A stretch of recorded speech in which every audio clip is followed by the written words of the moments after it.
Sir नमस्कार. नमस्ते.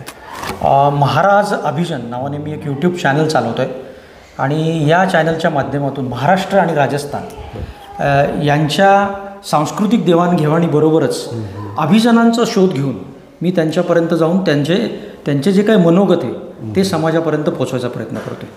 तर आज वाड्या वस्त्यामधील प्राथमिक शिक्षण याविषयीची समस्या जाणून घेण्यासाठी मी तुमची भेट घेतो आहे आणि तुमच्या मुलाखतीच्या माध्यमातून आपल्या जे काही व्ह्युअर्स आहेत त्यांना हा प्रश्न काय आहे किंवा एक प्राथमिक शिक्षक काय करत असतो याविषयीची थोडी माहिती मिळेल. तर नमस्कार. आज आपल्याला जे मुलाखत घेण्यासाठी आपल्याबरोबर जे आपण प्रमुख पाहुणे म्हणूयात त्यांचं नाव आहे श्री पवार सुदाम राजाराम. मूळगाव त्यांचं सौंदणे माणेगाव जिल्हा नाशिक आणि त्यांनी जेव्हा सेवेला सुरुवात केली ते वर्ष होतं 1992. त्यांनी मुळशी तालुक्यामध्ये आपल्या प्राथमिक शिक्षक म्हणून जो त्यांचा जो काही व्यवसाय आहे त्या प्राथमिक शिक्षक म्हणून जे रुजू झाले ते 1992 साली. त्यानंतर त्यांनी अनेक वस्त्यांवरती प्राथमिक शिक्षक म्हणून कार्य केलेलं आहे. त्याच्यामध्ये वांजळे गावामध्ये त्यांनी 14 वर्ष प्राथमिक शिक्षक म्हणून कार्य केलं आहे. त्यानंतर लवारडे इथे 10 वर्ष, त्यानंतर पठारवाडी येथे 7 वर्ष आणि आत्ता मोहोळनगर येथे 2 वर्ष आणि 3 महिने. आत्ता ज्या शाळेमध्ये आपण आहोत त्या शाळेमध्ये ही साधारण मुळशी तालुक्यातला जो काही समाज आहे तो कातकरी आदिवासी अशा वाड्या वस्त्यांवरती शिकवण्याचा सरांचा अनुभव आहे. त्या माध्यमातून आपण प्राथमिक शिक्षणामधल्या ज्या काही समस्या आहेत किंवा जी दरी दिसते आपल्याला शहरी आणि ग्रामीण आणि वाड्या वस्त्यावरची ती समजून घेण्याचा प्रयत्न करणार आहोत.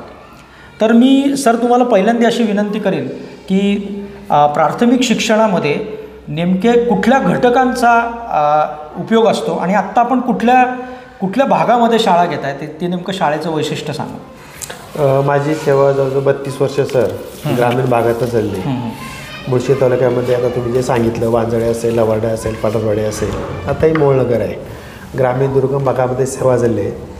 ग्रामीण भागातला हा जो मुलगा असतो एक तर पहिलीपासून येणारा अंगणवाडीपासून म्हणा किंवा पहिलीपासून म्हणा तर त्याला 4थीपर्यंत जे मूलभूत साक्षरता जी म्हणतो आपण वाचन, लेखन, गणिती क्रिया, समजपूर्वक वाचन, समजपूर्वक लेखन ह्या गोष्टी येणं गरजेचं असतं. त्या जर एकदा आल्या त्याचा जर पाया एकदा भक्कम झाला तर भविष्यात तो चांगला नागरिक घडू शकतो. जे मुळात जे बेसिक आहे आपलं ते त्याला परिपूर्ण येणं हे फार महत्त्वाचं आहे. नाही आत्ता जो उपक्रम आहे ज्या शाळेमध्ये आपण प्राथमिक शिक्षक म्हणून कार्य करतात त्या शाळेविषयी सांगा, त्याचं वैशिष्ट्य काय? या शाळेचं वैशिष्ट्य रे मुळशी तालुक्यातली अशी एक शाळा आहे कातकरी समाजात म्हणजे एसटी समाजातली. पूर्ण तालुक्यात आमची एकच शाळा आहे ती वस्तीतच आहे आणि या वस्तीतलीच मुलं सर्व आहेत. म्हणजे वस्तीतच शाळा वस्तीतलीच मुलं आहेत. त्यांची भाषा वेगळी असते, त्यांची राहणीमान वेगळं असतं, त्यांचा व्यवसाय वेगळा असतं, हे सर्व वेगळं आहे सर आणि त्याच्यातून या मुलांना घडवायचं असतं. तर मला काय म्हणायचं की आता आपण बघितलं की शहरी प्राथमिक शिक्षण, ग्रामीण प्राथमिक शिक्षण आणि वाड्या वस्त्यांवरचं प्राथमिक शिक्षण ह्याच्यामध्ये मूलभूत फरक काय दिसतो सर आपल्याला? शहरी भागातला जर सर आपण विचार केला तर शहरी विभागातला जो पालक असतो तो सज्ञान असतो, त्याला सर्व गोष्टी माहिती असतात. मुलं सिनियर KG ज्युनियर KG जायचं असतं त्याला बऱ्याचशा गोष्टी म्हणजे वाचन लेखनच्या संदर्भात असेल समजपूर्वक यालेलं असतं. पालक शिकलेले असतात, पालक सज्ञान असतात. ग्रामीण भागात गेलं तर थोडा फरक असतो. कामधंदा करून मुलं अज्ञान पालक असतात थोडेच पण ते शिकवत असतात. पण एकदम खेड्यात आदिवासी वस्तीमध्ये गेले तर आमचा जो पालक आहे सर हा अज्ञानी आहे. पिढ्यानपिढ्या अज्ञानामध्ये वाढलेला आहे. म्हणजे शिक्षण नाही किंवा समज नाही, व्यसनाधीन अशा अनेक गोष्टी आहेत. त्याच्यामुळे आदिवासी मुलांना घडवणं हे फार जिकिरीचं काम आणि तारेवरची कसरत असते. जे मुळात म्हणजे पहिले पालकांच्या समस्या, विद्यार्थ्यांच्या समस्या हे सर्व शिक्षकाला समजून घ्यावं लागतात आणि त्या विद्यार्थ्यांना पालकांना समजून घेऊन मग मुलांना प्रवाहात आणावं लागतं. म्हणजे ह्या शाळात जर काम करायचं म्हटलं तर खूपच तारेवरची कसरत असते आणि खूप मुलांना आणि पालकांना समजून घ्यावं लागतं. तर मला काय म्हणायचं साधारणतः शिकवताना आपल्याला काय समस्या जाणवतात? मुळात जर आदिवासी मुलांचा जर विषय घेतला सर, आता माझ्या जवळजवळ 20 वर्ष या मुलांमध्ये सेवा आहे. लवार्डे असेल 10 वर्ष, पठारवाडी, वातुंड, भोडं या परिसरातली मुलं माझ्याकडे होती. आता ह्या शाळेतलं जर आदिवासी मुलांचा सर्वांचा विचार केला तर हा पालक अज्ञान असतो. त्याला शिक्षणाबद्दल काही गंध नसतं. तो कुठंतरी कामधंदा करणार, शेती जमीन जुमला यांच्याकडे काही नसतं. कुठंतरी झोपडे असणार, त्या झोपडीमध्ये राहणार आणि आपलं उदरनिर्वाह करत असतात. 6-6 महिने वीटभट्टीवर कामाला जाणार. व्यसनं असतात त्यांच्याकडे, म्हणजे अज्ञानपणा असल्यामुळे व्यसनं देणं असतात. दारू म्हणा, बिडी म्हणा, सिगरेट म्हणा, या गोष्टी त्यांच्याकडे कळत नकळत घडत असतात. कारण त्यांना ते शिक्षण नाही, ज्ञान नसल्यामुळे. मग ही जी मुलं असतात, मुलांचंच आम्हाला म्हणजे पालकत्व आम्हाला स्वीकारावं लागतं. तो मुलगा पालक आणि शिक्षक अशी दुहेरी भूमिका तुम्हाला सर्व बाजूने आम्हाला चालावं लागतं. येणारा जो मुलगा आहे आमच्या शाळेतला, त्याच्या पहिले समस्या समजून घ्याव्या लागतात. त्या वस्तीत जावं लागतं, त्या झोपडीमध्ये जावं लागतं, त्या पालकाला भेटावं लागतं, त्याच्या वडिलांना, आईला किंवा नातेवाईक असतील, आजी आजोबा असतील, यांना भेटावं लागतं. त्यांना समजून सांगावं लागतं. शिक्षणाचं महत्त्व त्यांना पटवून द्यावं लागतं. शिक्षणामुळे होणारा बदल त्यांना समजून सांगावं लागतं आणि त्यांच्या पहिले समस्या समजून घ्यायच्या असतात. मग त्यांच्या समस्या समजून घेऊन आपणच उपाययोजना करायची. दुसरं काही कोणी करू शकत नाही, पालकही करू शकत नाही, तेही करू, कारण त्यांच्याकडे आर्थिक काहीच नसतं. पोटापाण्यासाठी त्यांचं नेहमी स्थलांतर होत असतं. मग त्यांच्या ज्या समस्या असतात, बेसिक समस्या, समजा मुलांकडे जातीचा दाखला, आपलं हे नसतं, जन्म दाखला नसतो, मग ते आपण प्रतिज्ञापत्र लिहून घ्यायचं, आधार कार्ड नसतं, शैक्षणिक साहित्य नसतं, ह्या ज्या गोष्टी आहेत ह्या पहिले आपल्याला समजून घ्याव्या लागतात आणि त्यांना आपलंसं करावं लागतं. तुम्ही काळजी करू नका, मी आहे तुमचा विद्यार्थी, तुमचा मुलगा हा माझ्या मुलासारखा मी सांभाळेल. म्हणजे असे आपुलकी त्यांना द्यावं लागतं. ज्यांना प्रेम, माया, आपुलकी हे दिलं की ते आपलेसे होतात. आणि जसा मुलगा आला तसा तो स्वीकारावा लागतो. मग त्याने आंघोळ केलेली असो किंवा नसो, दात घासलेले असतील नसतील, किंवा केस वाढलेले असतील, कपडे कसे तरी असतील, म्हणजे अस्वच्छ असतील, आहे त्या परिस्थिती समजून घेऊन त्याला त्याच्या मनासारखं समजून घेऊन त्याला शिकवावं लागतं. म्हणजे एकदम तळात जावं लागतं. म्हणजे त्या मुलाच्या याच्यानुसार आपल्याला शिकवावं लागतं. आपल्या मनाने चालत नाही. इतके शासकीय नियमप्रमाणे शाळा 10 वाजता भरेल, 5 वाजता सुटेल, असा अभ्यासक्रम घ्या, तसं काही नसतं. त्या मुलाच्या गरजेनुसार, त्या पालकांच्या समस्येनुसार आपल्याला त्याप्रमाणे त्या मुलागत त्याच्या गतीनुसार अभ्यास घ्यावा लागतो. त्याला समजून घ्यावं लागतं. समजा एखादा विद्यार्थी आहेत आमच्याकडे, पालकांकडे कधी कधी मुलं आमच्या खाऊन येत नाही, उपाशी पण येतात, ती एक समस्या आहे. आरोग्याच्या बाबतीत समस्या आहे, स्वच्छता असेल किंवा केस कापणे असेल, हे ज्या गोष्टी असेल हे आम्हाला समजून घ्याव्या लागतात. म्हणजे तो जसा आला तसं समजून घ्यायचं. आई, वडील, काका, मामा, दादा, डॉक्टर, ह्या सर्व गोष्टी आम्हाला त्या मुलासाठी, पालकांसाठी निभवाव्या लागतात, सांभाळून घ्यावं लागतं. तरच तो मुलगा वर्गात येतो, बसतो. मग त्याला काय लागतं, सुरुवातीला जर आला मुलगा, आईपासून वडिलांपासून तो दूर नसतो. सुरुवातीला 2-4 महिने फक्त त्याला खेळ, बाबा तू वर्गात बस, तुला पटेल तेवढाच अभ्यास कर, पण तू बस. मग त्याला आपलंसं केलं, मग त्याला काय लागतो, खेळ लागतो या मुलांना. कारण एका जागेवर बसायची सवय नसते, इकडं भटकतात तिकडं. मग त्यांचा नाईलाज आहे, पहिल्यापासून ते पूर्वीपासून तसं चालत आलेलं आहे. मग त्यांना एकदा बसायची सवय लावायची, मग खेळाची सवय असते त्यांना, मग भरपूर खेळ द्यायचा. मग वर्गात सायकल म्हणा, दोरखंड म्हणा, वेगवेगळ्या खेळाचं साहित्य उपलब्ध करून ठेवायचं. मग ते मुलं खेळतात. मग खेळल्यानंतर ते रमतात थोडेसे. मग त्यांचा आला पोटाचा प्रश्न. मग शालेय पोषणाहार असतो आपल्या शासनाचा दुपारी. मग त्यावेळेचं काय बंधन नाही करायचं. समजा त्यांनी म्हटलं सर आम्हाला 1 वाजता भूक लागली, आता इथं आमच्या शाळेचं वैशिष्ट्य आहे, सर आम्हाला भूक लागली, त्यावेळेस भात देऊन द्यायचं. मग तो आपण आपल्या पद्धतीने वेळ ॲडजस्ट करायचा. त्याच्यानंतर आरोग्याच्या दृष्टिकोनातून म्हटलं तर स्वच्छतेच्या बाबतीत आता मी जे उपक्रम राबवले आहेत बरोबर 10-12 वर्षापासून, मुलांचे केस कमी करणे. म्हणजे समाज आल्यानंतर बघितलं की काही मुलींची कटिंग इंदिरा गांधी कट सारखी केलेली. येस. मग त्या मुलांचं 1.5-2 महिन्यातून आम्ही केस कमी करत असतो. मुली ऐकत नव्हत्या, पालक ऐकत नव्हते. मग त्यांना समजून सांगितलं त्याचे फायदे तोटे, पालकांची मिटिंग घेतली आणि त्यांना मग ते मुलीचे आईवडील पण तयार झाले. तर मुलीचा आम्ही कट मारतो, म्हणजे कटिंग करतो. त्याच्यानंतर दर महिन्याला आम्ही समाज संपर्कातून अंगाचा साबण, कपड्याचा साबण, तेलाची बाटली देत असतो. कारण त्यांना आरोग्यदायी सवय लागाव्यात. वेळोवेळी कोलगेट आणि ब्रशसुद्धा आम्ही समाज संपर्कातून देत असतो. आणि पौष्टिक आहार आम्ही जर कोणाचा कार्यक्रम असेल काही, ते लोक आम्हाला मदत करतात, त्याच्यातून आम्ही पौष्टिक आहार पण देण्याचा प्रयत्न करतो. म्हणजे सकाळी जर आम्ही पौष्टिक आहार दिला, म्हणजे त्यांना शेंगदाणे म्हणा, थोडं गूळ म्हणा किंवा फुटाणे म्हणा, काय अजून काही वेगळे असेल, एखादं केळी असेल, असं वेगवेगळे जर आम्ही पदार्थ देत गेलो त्या मुलांना आवड लागते. म्हणजे पहिले पोटाचा खेळ, नंतर आरोग्य, नंतर पोटोबा आणि मग शिक्षणाकडे वळावं लागतं. म्हणजे सर्व बाजूनी त्यांना सांभाळावं लागतं. म्हणजे मूल जे येतं ते आल्यानंतर सर्वच आपल्याला त्याच्यानुसार, त्याच्या कलेनुसार पालकांच्या पालक काहीच करत नाही, आमचे पालक आज्ञे नाहीत. मुलांना समजून घेऊन आई वडील कसं आपल्या मुलाची काळजी घेतात तसं ती काळजी घेऊन मुलांना घडवावं लागतं, बसवावं लागतं. मला काय म्हणायचं की एक दोन प्रासंगिक तुम्ही उदाहरणं जर दिली की बाबा काय परिस्थिती असते पालकांची किंवा विद्यार्थ्याची, तो जेव्हा आपल्याकडे येतो किंवा काही विद्यार्थ्यांचं शिक्षण मध्येच थांबतं, याची नेमकी काय कारण असतं, अशी एखादी उदाहरणं जर काही देता आली तर त्यातनं लोकांना त्याचं गांभीर्य लक्षात येईल. हो बरोबर आहे. या पालकांचं नेहमी स्थलांतर होत असतं सर. दुसरी गोष्ट, यांच्याकडे जन्मतारखेचा पुरावा नसतो, कुठेतरी जन्म झाला असतो आणि त्यांना ती समज नसल्यामुळे ते अजून ग्रामपंचायतमध्ये नोंद करत नाहीत. मग आता मी इथलं जे उदाहरण सांगतो तुम्हाला, शिरूरवरनं एक कुटुंब आलं, ते इथं अर्धा किलोमीटर अंतरावर आहे. त्यांना 3 लेकरं होती, एक 10 वर्षाचं, एक 8 वर्षाचं, एक 6 वर्षाचं. मी त्यांच्याकडे गेलो, मला कळलं की व्यवस्थित ते कुटुंब आलेलं आहे. शिरूरवरनं आले ते. मग त्यांना भेटलो, पालकांना म्हटलं का मुलांना का दाखल करत नाही? सर म्हणे आमच्याकडे जन्मतारखेचा पुरावा नाही. म्हटलं आपण बघूया, प्रतिज्ञापत्र भरून द्या, मी त्याच्यावर तुम्हाला दाखल करून घेतो. ती मुलगी मी गेल्या वर्षी सर 5वीला दाखल केली डिसेंबरमध्ये. कार्टीनुसार तिला 4थीला दाखल केलं, दुसऱ्या मुलीला 2रीला दाखल केलं आणि मुलगा जो होता तो 1लीला दाखल केला. म्हणजे तिन्ही मुलं ती एका प्रवाहात आली, शिक्षणात आली. आज ती मुलगी रोज 5वीला जाता येता मला भेटते, मलाही आनंद वाटतो, तिलाही आनंद वाटतो. अशा बऱ्याचशा गोष्टी आहेत. आता दुसऱ्याचं उदाहरण इथलंच सांगतो मी. 2 किलोमीटर अंतरावर एक वस्ती आहे, तिथले 2 मुलं होती. मला कळलं, मी त्या वस्तीवर गेलो, त्यांना भेटलो. ते म्हणे सर आमच्याकडे जन्मतारखेचा पुरावा नाही. म्हटलं असू द्या, शासनाने तुम्हाला काहीतरी मार्ग दिलेला आहे, प्रतिज्ञापत्र लिहून घ्यायचं, त्याच्यावर जे सांगतील ते मान्य करायचं आपण. मग त्यांना वर्गात आणलं. 2 मुलं आणि 1 मुलगी होती, म्हणजे 2 कुटुंबातले. मग त्या एका मुलीला 1लीला दाखल केलं नियमाप्रमाणे आणि ते 2 भाऊ आहेत, दत्ता आणि आदित्य म्हणून.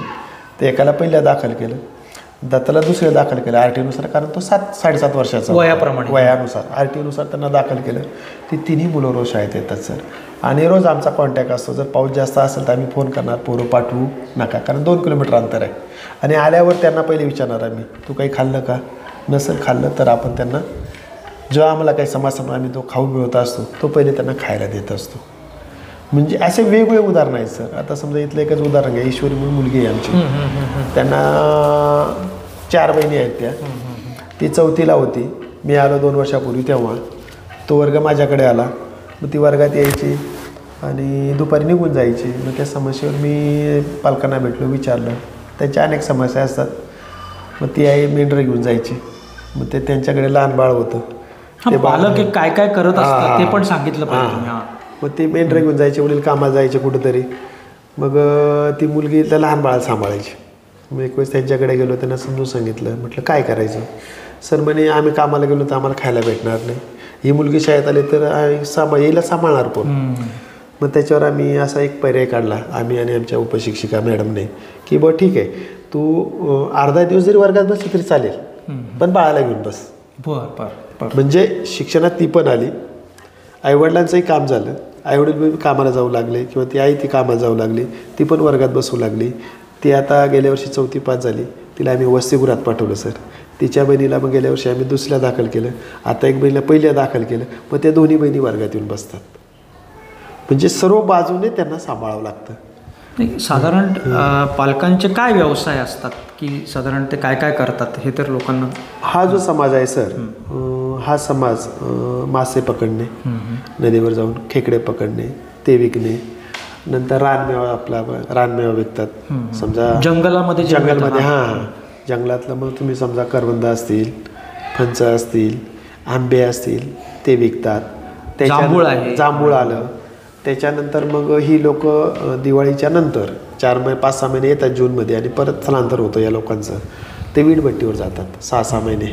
मग ते वीटभट्टीवर काम करताना कधी कधी मुलांना पण नेतात. पण आता त्या समस्या जरा आम्ही त्यांच्या मुलांना समजून घेऊन त्याच्यावर उपाययोजना करून आम्ही मुलांना बऱ्यापैकी थांबवलेलं आहे.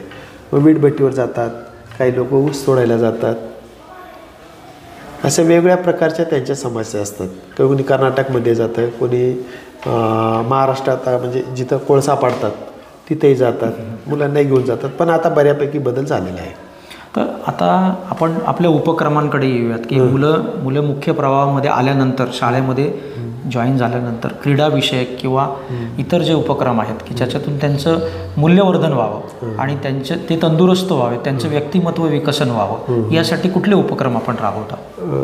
मुळात हे जे मुलं आहेत सर, आल्यानंतर वर्गात यांचा जर सर्वांगीण विकास करायचा म्हटलं त्याला आपण पहिले समजून घेतो. आपली भाषा आणि त्यांची भाषा वेगळी असते. त्यांचे काही शब्द आम्ही समजून घेतलेत पालकांकडनं, बै बा हे अशा काही गोष्टी आहेत, काही शब्द ते समजून घेतले आणि त्याच्या कलेने आम्ही घेत असतो. व वर्गात जर नीतिमूल्य शिकवायचं म्हटलं तर वर्गात परिपाठामध्ये आम्ही विश्वप्रार्थना घेत असतो. किंवा मुलांना विचारलं किंवा आज दिवसभरातून सकाळी काय काम केलं, आईला नमस्कार केला का, वडिलांना नमस्कार केला का, शेजाऱ्याला कोणाला मदत केली का, अशा वेगवेगळ्या पद्धतीने. किंवा वर्गात एखाद्याला पेन्सिल नसेल, तू पेन्सिल देशील का, किंवा एखाद्याने डब्बा नाही आणला जेवणाचा, तू डब्बा देऊ शकतो का, हे आम्ही त्यांना घेत असतो. आणि वाचन लेखन जे म्हटलं तर त्याच्या गतीनुसार घेत असतो. म्हणजे वेगवेगळी उदाहरणं देऊन. खेळाच्या बाबतीत ते काटक असतात सर, त्यांच्याकडे खूप ताकद असते, चपळ असतात. खेळायच्यामध्ये मग आम्ही वर्गामध्ये कबड्डी, खो खो, लंगडी, रनिंग, उंच उडी, लांब उडी घेत असतो. आणि जवळजवळ माझ्या 20 वर्षापासून असा अनुभव आहे की लांब उडी असेल, उंच उडी असेल, याच्यामध्ये आमच्या 100% पोरांचा वर्षात 1 नंबर तालुक्यापर्यंत असतो. म्हणजे शाळे केंद्र पातळीवर असतो, त्याच्यानंतर आम्ही तालुका पातळीवर जातो, बीट पातळीवर, आणि बीट पातळीवर तालुका पातळीवर जातो. तिचा आमचा 100% पहिला म्हणा, दुसरा म्हणा, वेगवेगळ्या खेळामध्ये नंबर असतो. आणि ते काही बक्षीस मिळालं असतं, मग आम्ही काय करतो, 26 जानेवारीच्या दिवशी त्या मुलांचा सत्कार करत असतो. त्यांना प्रेरणा मिळावी, त्यांना आनंद भेटावा यासाठी. आणि खेळायचा आम्ही रोज 1 तास त्यांना खेळण्यासाठी 4 नंतर 1 तास खेळ घेत असतो. मग लंगडी असेल, खो खो असेल, काय वेगवेगळे खेळ घेत असतो. तर सर मला काय म्हणायचं की आता शहरी, ग्रामीण आणि वाड्या वस्त्या, तर याची दरी कमी करण्यासाठी आपण काही त्यांच्या सहली किंवा त्यांना शहरामध्ये भेट द्यायला घेऊन जाणं, किंवा आपल्या अगदी मी तर म्हणतो आत्ता मला वाटतं चांदणी चौकापासून हे डिस्टन्स 9 किलोमीटर असावं, 9 ते 10, किती सर, 12-13 किलोमीटर आहे. म्हणजे फार लांब नाही आहे, पण एवढा बदल तुम्हाला दिसेल. तो बदल कमी करण्याच्या दृष्टीने मेट्रोमधनं प्रवास असेल, किंवा गणपती विसर्जनाची मिरवणूक असेल, किंवा नवरात्री उत्सव असतील, दिवाळी असेल, या संदर्भामध्ये काही सहली किंवा हेरिटेज वॉक जसं आहे की काही स्थळं जी आहेत आपल्या जवळच आहेत, तिथे घेऊन जाता का सर तुम्ही त्यांना? हो, घेतलेलं आहे की सर. तर तो काय अनुभव आहे तुमचा? समाज संपर्कातून मी सहली आयोजित केलेल्या आहेत सर. मी 2 वर्षापूर्वी मुलांना शनिवारवाडा दाखवला, लाल माल दाखवलं, सारसबाज दाखवलं, दगडूशेठ हलवाई गणपती दाखवला, त्याच्यानंतर प्राणी संग्रहालय दाखवलं. याच्यापुढे उद्देश काय, आपण कुठं आहोत, शहरीकरण कसं झालं आहे, त्या लोकांमध्ये बदल कसा झाला आहे, कशामुळे बदल होतो, हे यांना विचारांची देवाणघेवाण व्हावी, आपली संस्कृती त्यांना कळावी, आपला इतिहास त्यांना कळावा, म्हणून तिथं आम्ही नेलेलं होतं. त्याच्यानंतर तुम्हाला सांगतो मी, आता जून महिन्यामध्ये आम्ही 11 जून 2025 रोजी सुट्टीच्या दिवशी आम्ही सहल काढली होती शिवसृष्टी दाखवण्यासाठी. बरं. शिवसृष्टी दाखवली. त्याच्यानंतर आपलं खडकवासला धरण असेल, पानशेत धरण असेल, टेमघर धरण असेल, या ठिकाणी आम्ही मुलांची सहल आयोजित केलेली होती आणि एकदम एन्जॉय. आणि इथं वातुंड्याला मी जिथं काम केलं पटरोडीला, तिथं एक ओळखीचं रेस्टॉरंट आहे, तिथं आम्ही मुलं नेली. पार स्विमिंग टँकमध्ये आमची मुलांनी आंघोळ्या केल्या, पोहली तिथं. म्हणजे तो आनंद एक वेगळा असतो. वॉटर पार्क म्हणतो, वॉटर पार्क, तिथं नेलं होतं त्यांना. म्हणजे सहलीचं आयोजन केलेलं आहे. नंतर इथं एक माले, इथं वसतिगृह आहे ह्या मुलांसाठी. मग ह्या मुलांना वसतिगृहात पाठवण्यासाठी किंवा त्यांना आकर्षण निर्माण, आम्ही ते पुढे विचारणार होतो की जेव्हा 4थीची शाळा संपते नंतर पुढे काय त्या मुलाला ड्रॉप होऊ नये किंवा तिथं जाऊ नये. आपल्या तालुक्यातली बरीच मुलं आहेत त्या वसतिगृहामध्ये. वनवासी कल्याण आश्रम आहे ते. मग तिथं मी सहल काढली होती, मुलांना नेलं, 20-25-30 मुलं होती, गाडी केली. नेल्यानंतर ते वसतिगृह दाखवला, तिथले फायदे तोटे त्यांना समजून सांगितले. इथं असल्यावर तुमच्यामध्ये कसा बदल होईल, घरी राहिल्यावर कसा बदल आहे, इथं आल्यावर तुमचा विकास कसा होईल हे समजून सांगितलं. तिथंसुद्धा आमची 2 मुलं आता वसतिगृहात आहेत. तसेच ईश्वरीचं मी तुम्हाला उदाहरण दिलं, ती पण मी वसतिगृहात पाठवले. ती पण रोज शाळेत जाते, वसतिगृहातून शिक्षण घेत आहे. त्याच्यानंतर भांबर्ड्यामध्ये सुद्धा मी लवाड्याचे जवळजवळ 25-30 पोरं पाठवली होती. म्हणजे स्टेप बाय स्टेप पहिले 7-8 गेली, नंतर परत वाढत असं, आणि भरपूर मुलं शिकली सर. साधारण मला काय म्हणायचं, मुळशी किंवा मावळ भागामध्ये तुम्ही काही प्रातिनिधिक स्वरूपामध्ये वस्त्या वाड्या कुठं कुठं आहेत आणि तिथं लोक म्हणजे जे काही सुजाण नागरिक आहेत पुण्यामधले ते भेट देऊ शकतात, असे काही तुम्ही शाळांची नावं सांगू शकाल का? हो की सर. आता बघा, या मुळशी तालुक्यामध्ये बऱ्याचशा वस्त्या आहेत. आता जर तुम्हाला उदाहरण द्यायचं म्हटलं, लवाडा असेल, घोडे असेल, वातुंडा असेल, हळूहळू सांगा सर, आम्हाला ती नावं नवीन आहेत. हां, लवाडा टेमघर धरणाच्या पायथ्याशी, त्याच्या अलीकडे आलं तुम्हाला भोडं गाव आहे. भोडे. बरं. वातुंड तिथं वस्ती, वातुंडे. भोड्याला वस्ती आहे, लवाड्याला वस्ती आहे, आंजगावला वस्ती आहे, तुम्हाला सांगतो नंतर कोंडूरला वस्ती आहे, डावजाला वस्ती आहे. आता हे मोहळनगर आहे, ही वस्ती आहे. अजून तुम्ही गेले बेलावडं गेलं किंवा गडदावनं गेलं, मुळशी तालुक्यामध्ये जवळजवळ 100 वस्त्या आहेत. या ठिकाणी जर तुम्ही गेले म्हणजे समाज म्हणजे वाटलं कोणाला काही मदत करावी, तर या मुलांना तुम्ही शैक्षणिक साहित्य म्हणा, त्यांच्या गरजेनुसार तुम्ही काही वस्तू दिल्या तर निश्चितच मोठा बदल होऊ शकतो. आणि विशेष म्हणजे एकल पालक बरेचसे आहेत आपल्याकडे, म्हणजे कोणाचे वडील वारलेले आहेत, कोणाची आई वारलेली आहे, मग त्यांच्याकडे उत्पन्नाचं साधन काहीच नसतं. मग अशा मुलांना जर कोणी दत्तक घेतलं, मग त्यांना लागणारं शैक्षणिक साहित्य असेल, वह्या असेल, पेन असेल, पेन्सिल असेल, किंवा अजून काही लागणारं पुढं 5वी नंतर शिकण्यासाठी, ते जर मदत केली तर निश्चितच त्या वस्ती. आणि ज्ञानदान पण आहे, काही लोकांकडे काही स्लाइड शोज दाखवू शकतात, ते येऊन सुद्धा त्याच्यामध्ये सहभागी होऊ शकतात. तुम्ही अशा मुलांना अन्नदान करू शकता, शैक्षणिक साहित्य देऊ शकतात, कपडे देऊ शकतात, त्यांच्या गरजेनुसार तुम्हाला जे वाटलं ते तुम्ही देऊ शकता. आणि त्यांना प्रेमाची गरज असते, महत्त्वाचं प्रेम पाहिजे त्यांना. आपण जवळ गेलं, त्यांच्याशी बसलो, गप्पा गोष्टी केल्या तर त्यांना आपुलकी निर्माण होते. आणि त्यांना जर आपल्याबद्दल एकदा आस्था निर्माण झाली, आपण जे सांगू ते ऐकतात. हा माझा जवळजवळ 20 वर्षाचा अनुभव आहे. मग लवाडे असेल, पडरावडे असेल, इथं असेल, आणि खूप मोठा बदल होतो सर. फक्त त्यांना समजून घ्यावं लागतं. तो कसा आहे त्या विचार करायचा नाही, तो असाच का वागतो हा विचार करायचा नाही. तो जसा आहे तसा पालक समजून घेणे, तो विद्यार्थी समजून घेणे, आणि मग हा मोठा बदल होतो. आता सांगायचंच म्हटलं तर माझ्या 3 वस्तींमध्ये काम झालेलं आहे. चांगली मुलं शिकलेली आहेत, पदवीधर झाली आहेत, काही मुलं कामाला गेली, 1-2 विद्यार्थी आमचे आशा वर्कर म्हणून काम करतात मुली, काही दवाखान्यात कामाला आहेत. खूप मोठा बदल होतो. फक्त त्यांना समजून घेणं, त्यांना प्रेम देणं, माया प्रेम आपुलकी दिले तर हा समाज लय मोठा होऊ शकतो.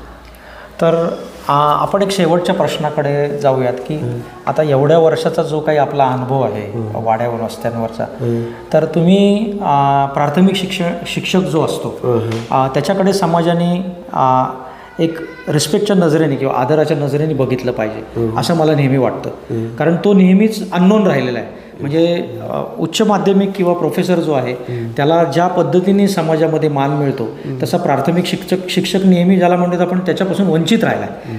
तर अशा ठिकाणी काम करताना जे कामाचं समाधान आहे ते तुम्हाला मिळतं का सर? खूप मिळते की सर. जीवन जगत असताना मी माणसासाठी काहीतरी म्हणजे माणसाने माणसासमेत वागावे ही जी प्रार्थना आहे त्याप्रमाणे हे आहे सर. हे ईश्वरी कार्य आहे सर.